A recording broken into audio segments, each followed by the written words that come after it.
compare two major definitions of economics. The first, which was given to us by Professor Robbins, and second one is by Professor Samuelson. I have already informed you about these things. Robbins' definition is to be taken as a scarcity definition,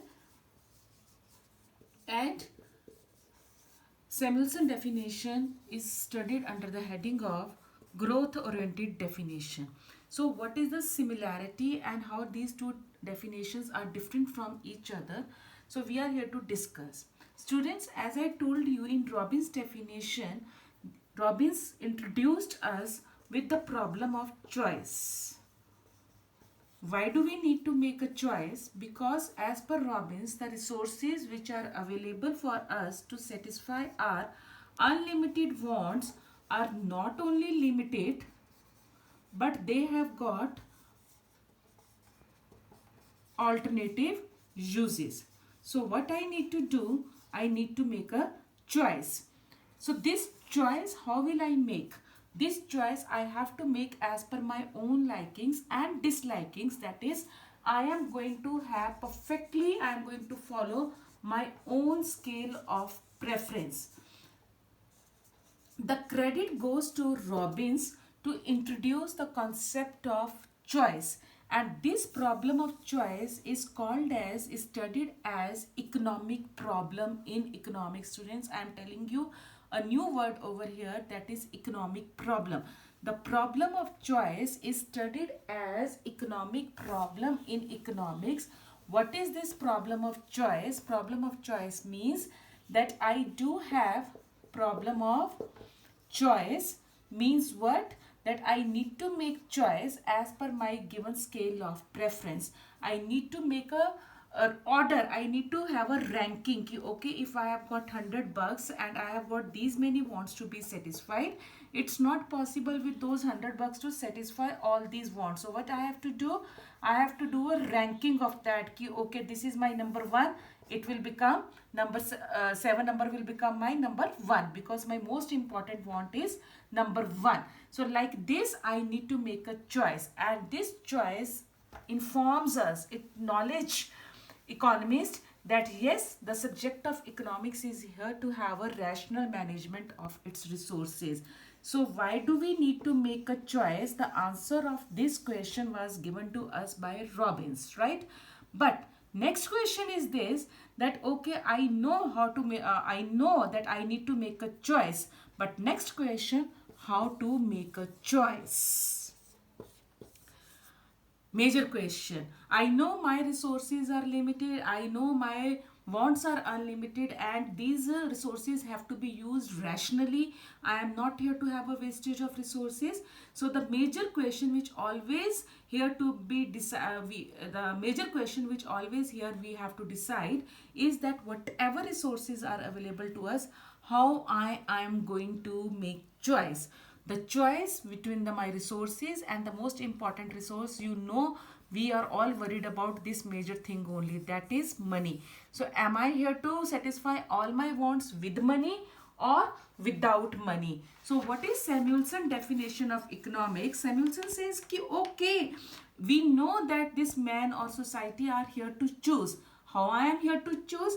I am going to choose either with the money or without money. What is the purpose? To make use of money or not to make use of money? That we know, that is to have an optimal use of resources, that is to have an efficient use of resources. Which resources? Which are scarce in nature. We are not having unlimited resources, and it means I am here to make use of these scarce resources for optimal, for productive purpose. I am not here to make use of my resources for unproductive purposes. Unproductive purpose means they are not capable to satisfy your want. Optimal or productive utilization of limited resources means that by using these resources for that purpose, I am here to satisfy my want. So this is the main thing, that I need to have a productive utilization of my resources. For what? Of course, production is being done for what? Production is being done for consumption. And in order to consume, we are here to do so many other activities. Students, so remember I told you that in next lecture I will explain you about examples of economic activities. So here in continuation to Samuelson definition, we are here to discuss about various types of economic activities, because Samuelson said that how to make a choice for the purpose of production, and for the purpose of production means I am here for the satisfaction of wants. So ultimate aim of a consumer is to have a satisfaction of these wants, and these wants are unlimited.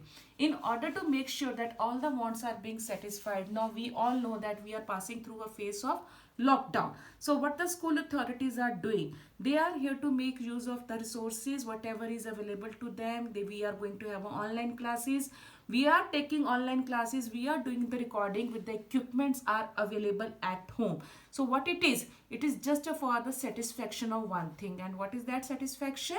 Satisfaction to pass on knowledge to you, and accordingly we are putting up an effort. So to fulfill these wants, what I need to do, I need to put up effort. So same thing is being done by a producer also. So when these efforts are being put up by a producer, what will happen? Of course I will have production. This is what Samuelson told us, that we are here to make use of limited resources for what? For productive use, so that we can have a production, and we do produce things which are capable to satisfy our wants. If you want to have a cheese and your mama has provided, or mama has served you with the chicken, so what will happen? You will relish that? No, that will be a wastage of resource, because it is being produced without knowing taste and preferences of yours. Okay, so in order to make optimum utilization of your resources, what mama needs to know? Your taste, that what you need to have. Similarly, a producer needs to know that what my society needs. A producer needs to know the taste and preferences of his society, and accordingly he is here to go for production. Of course, after production, what I need to do? I need to go for distribution, because the things are to be available among different sections of the society. So I need to distribute among various markets. After market, what will I do? Distribution. Of course, we know that we are a part of monetary world.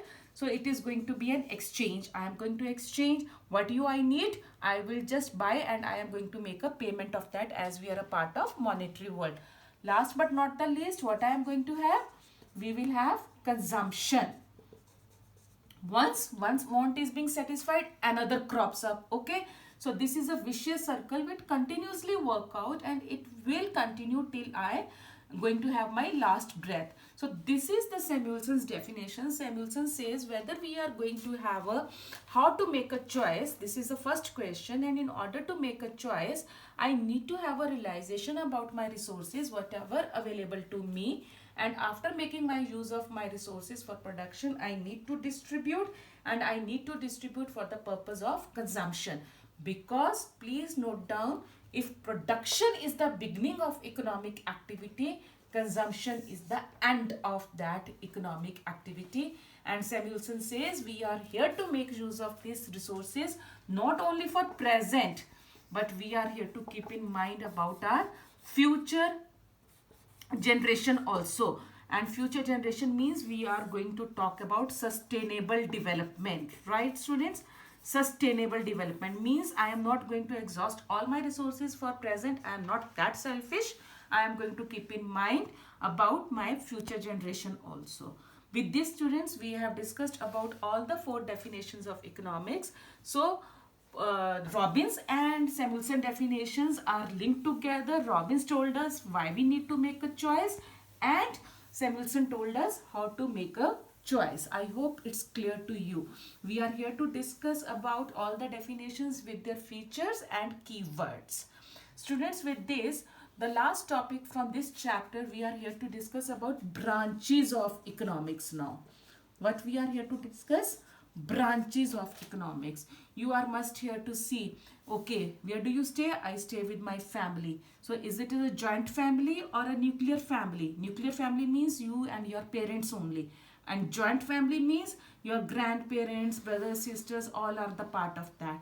In the same way, economics is also here to be discussed, whether economics is going to study about nuclear family only or they are going to study about joint family. So accordingly, economics is divided into two parts. One part is micro and the other part is macro. Micro is being derived from micros, means unit, and this word is being derived from macros, which means aggregate.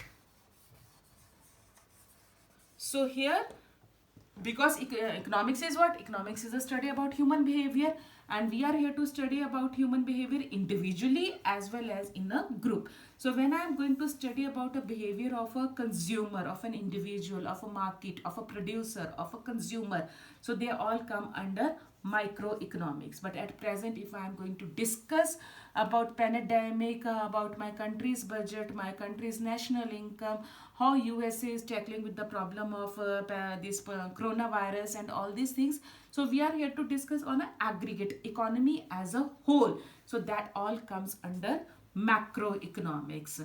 So in microeconomics, we are here to study about behavior of two economic agents. About whom? About two economic agents. Who are they? The first one is producer and the second one is a consumer. Consumer is aiming for maximum satisfaction. Producer is aiming for maximum profits. And the third economic agent is government. And about the behavior of government, who is aiming for maximum welfare, we study about the behavior of government in macroeconomics. So I hope it is clear that economics is being divided into two parts. The first part is micro and the other part is macro.